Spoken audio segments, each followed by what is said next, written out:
خوش قسمت ہوتے ہیں وہ لوگ جو شروع سے اللہ کے بہت قریب ہوتے ہیں، لیکن پتہ ہے خوش قسمت ترین ہوتے ہیں وہ لوگ جنہیں اللہ تعالیٰ گمراہی کے راستے سے کھینچ کر نیکی کے راستے کی طرف لاتے ہیں۔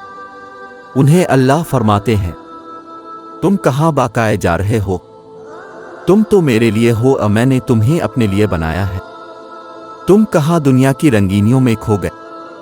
تم اس دنیا کے لیے نہیں بنائے گئے، تمہیں تو میں نے خالص کیا ہے اپنے لیے، تم تو میرے چنھی ہوئے ہو۔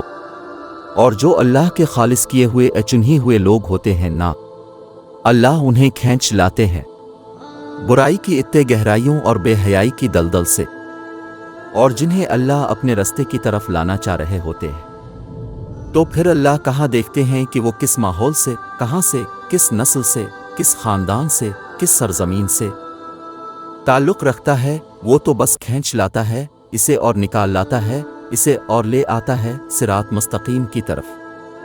وسائل مہیا کر کے، راستے نکال کر، محبت ڈال کر، دکھ دے کر، آزمائشوں میں ڈال کر، کچھ چھین کر، کچھ عطا کر کے، بس وہ واپس لے آتا ہے اسے اپنی جانب اور خاص کر لیتا ہے اسے اپنے لیے خاص کر لیتا ہے۔